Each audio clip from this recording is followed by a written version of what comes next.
Maintenant, je déclare l'ouverture de la réunion des dirigeants à Xiamen.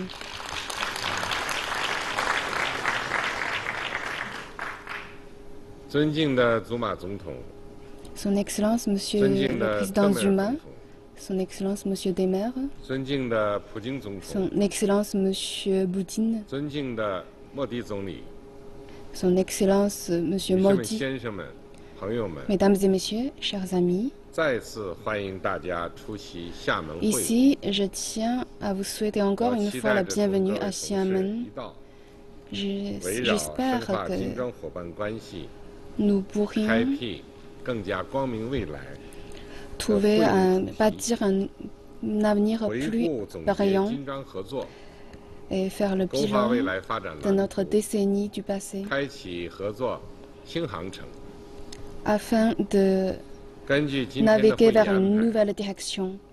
Selon le programme de notre réunion, au nom de la partie chinoise, c'est d'abord moi qui va donner le discours. Ensuite, j'inviterai M. Zuma, M. Poutine et M. Modi à prendre la parole.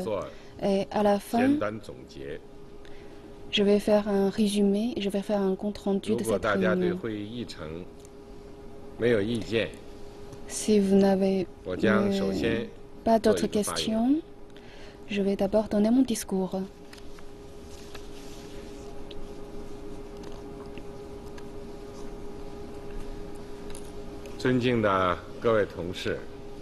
Mes chers collègues, la coopération BRICS a déjà une histoire de 10 ans. Nos cinq pays, nous sommes très éloignés l'un de l'autre. Cependant, nous marchons vers la même direction qui est la coopération mutuellement bénéfique. Selon un dicton chinois, tant que nous avons les mêmes objectifs, nous puissions tisser des liens d'amitié. La raison pour laquelle le mécanisme BRICS se développe très vite, c'est parce que nous avons trouvé la bonne voie de développement. Et c'est aussi la raison principale de notre développement, soit respect mutuel et la solidarité, et trouver la voie qui est adaptée à notre situation propre. Nous nous attachons à l'esprit inclusif et de coopération. Nous nous attachons à préserver la justice et l'égalité internationale afin de bâtir un environnement extérieur favorable à notre développement. Le mécanisme BRICS est conforme à nos besoins propres et conforme à la tendance historique. Malgré nos différences, mais nous avons tous les mêmes aspirations. C'est à cause de cela que nous puissions dépasser nos différends et réaliser la coopération gagnant-gagnante. Maintenant, le contexte mondial est en pleine mutation.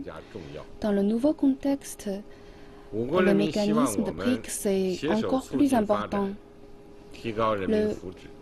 Le peuple chinois espère que nous puissions travailler main dans la main pour améliorer le bien-être de notre peuple.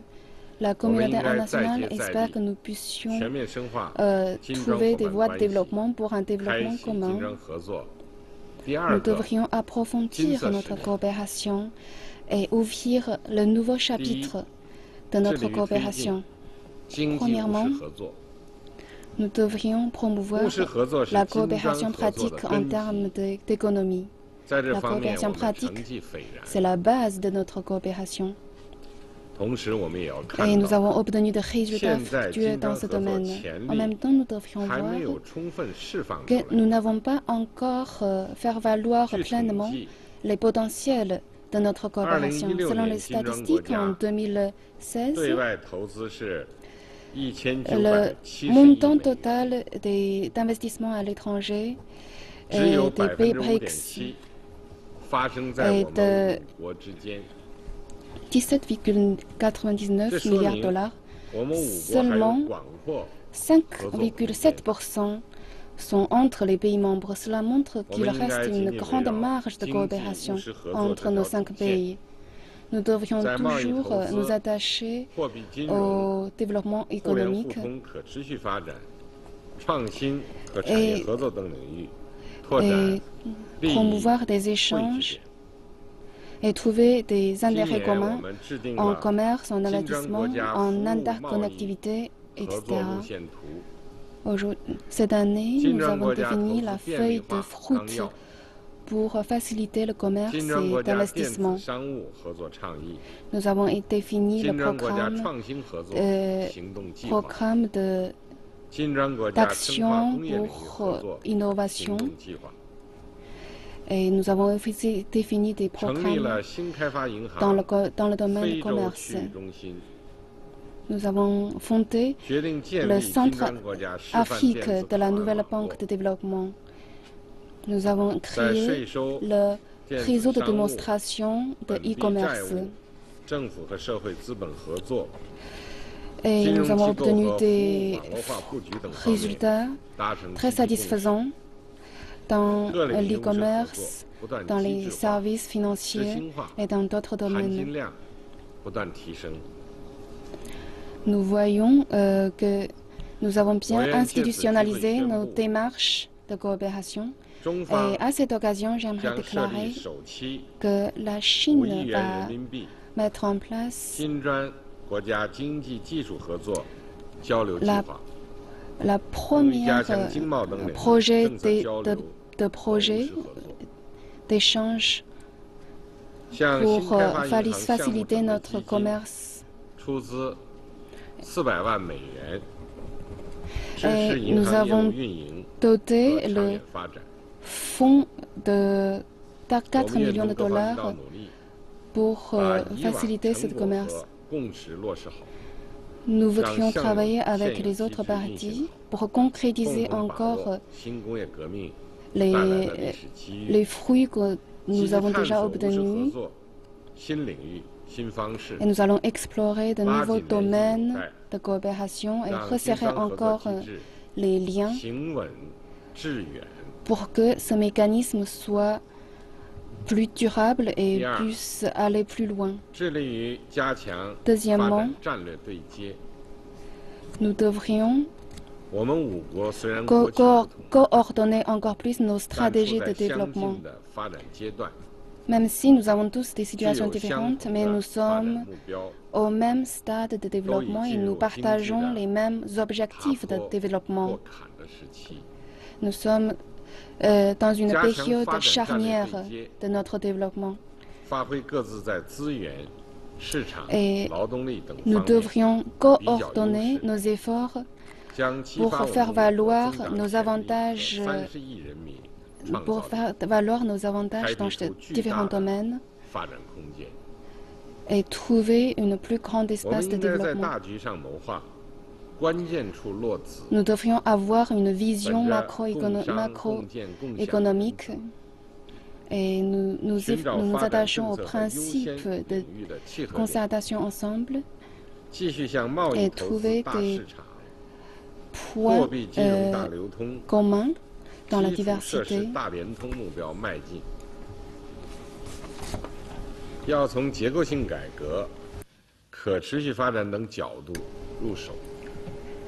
Nous devons travailler à partir de la réforme structurelle et surtout élargir les points communs dans le domaine de l'infrastructure et de la capacité de construction, tout en partageant nos expertises, nos expériences pour faire progresser la croissance économique de différents pays. Et nous devons également mieux équilibrer la vitesse de croissance et l'efficacité de croissance, tout en concrétisant l'agenda pour le développement de 2030 et pour une coordination des intérêts de croissance économique, de l'environnement et des rendements sociaux pour réaliser un développement interconnecté et inclusif. Troisièmement, nous devons rendre l'ordre international plus juste et plus raisonnable.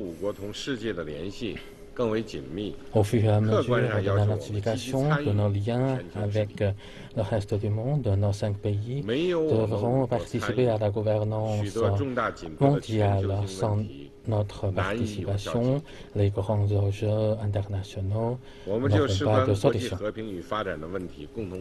En ce qui concerne le développement et la sécurité, nous devons émettre nos voix au chapitre commun et proposer nos propositions communes pour sauvegarder les intérêts communs de nos 5 pays et nous devons également respecter les principes de base de multilatéralisme dans les relations internationales pour créer un nouveau type de relations internationales afin de créer un environnement sécuritaire et de paix pour les différents pays.